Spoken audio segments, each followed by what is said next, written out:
Hello, everyone. This is a follow-up on some of the topics we've been discussing yesterday. And one of them was a warning by Ukraine's General Zaluzhny against overly hurried, overly hasty celebration of Russia's defeat and how dangerous that was. And here's why. Multiple sources today are covering this very topic. What will happen now that Russia is running out of its lifeblood?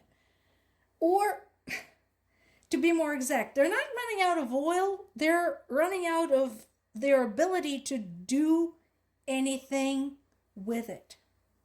One of the biggest messages that Zelensky brought to the NATO summit in Ankara was that there now isn't a single large oil refinery anywhere in Russia that hasn't been struck by Ukraine with significant damage and significant impairment to its ability to function.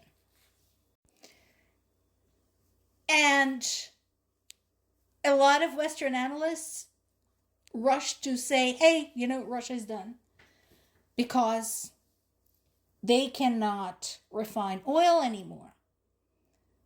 And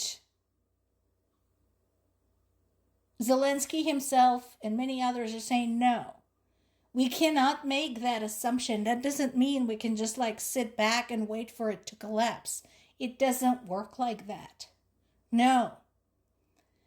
What's going to happen, based on what we know about Putin, is that he's going to dig in and he's going to become more vicious. As I told you yesterday, and I told you many times before, he does not care if his people have to go hungry and they have to crawl from point A to point B because there's no other transport available for them to get anywhere.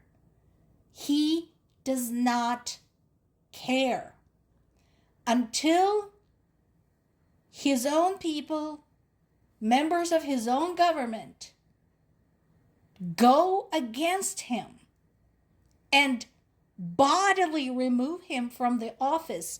He will continue with this. He will continue with this war. And right now, anonymous sources, not surprisingly that they're anonymous sources are saying that no, he is hell-bent on escalating this war. Now, here is some good news. Ukraine continues a concentrated assault on Russia's shadow fleet. So we're not just hitting the oil where it originates, where it enters the supply chain, but we are also hitting the supply chain at the tail end, the delivery. And that's a good thing. So far, we're up to 12 oil tankers. And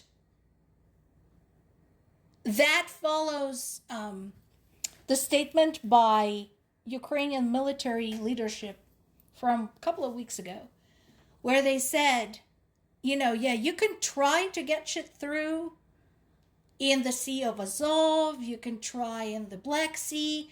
We can see literally everything you are doing. If you think we're just going to let you, you're wrong. We're not going to let you. Boom.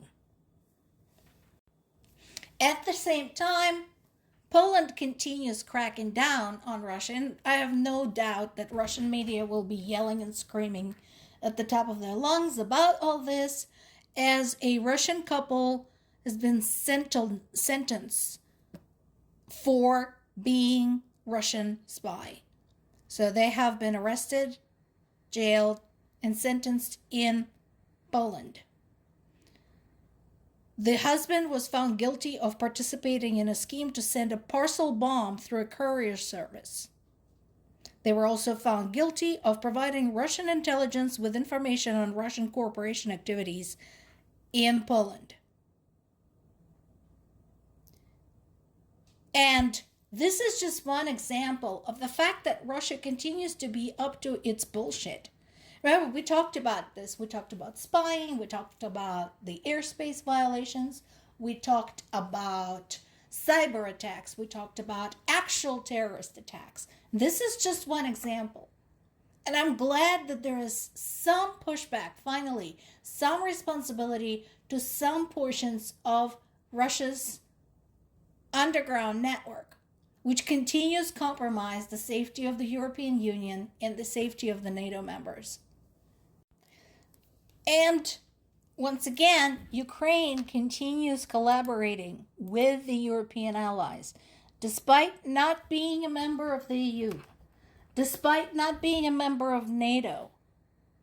Ukraine continues being a good neighbor and a good protector by sharing the information with the European allies, talking about not just the upcoming attacks on Ukraine, but also potential attacks on a European country, possibly Poland, Romania, or one of the Baltic states, Estonia, Latvia, Lithuania.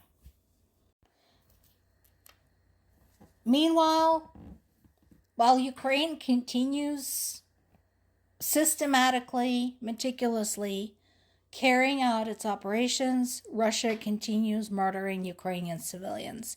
There's been another large strike on the northeastern city of Kharkiv, during which a 5-story housing block was struck. 2 people were killed. The victims were a man and a woman aged around 60 years old. 44 more people were injured, including 3 boys as young as 3 years old and a 12-year-old girl. That's Russia for you. Targeting the elderly, targeting children, targeting apartment buildings, and then lying about it, saying it was a military target. That is what they are like. And yes, I know that I myself frequently make statements against generalizations. If you can show me a coordinated group of Russian people who are working, really working, not just making speeches, not waving flashlights in the air, not like drawing little Ukrainian flags where nobody can see them. If you can show me a group of Russian people who are making a real effort to bring this to the end, I'll change my opinion. But for now, this is what they're like. More to come.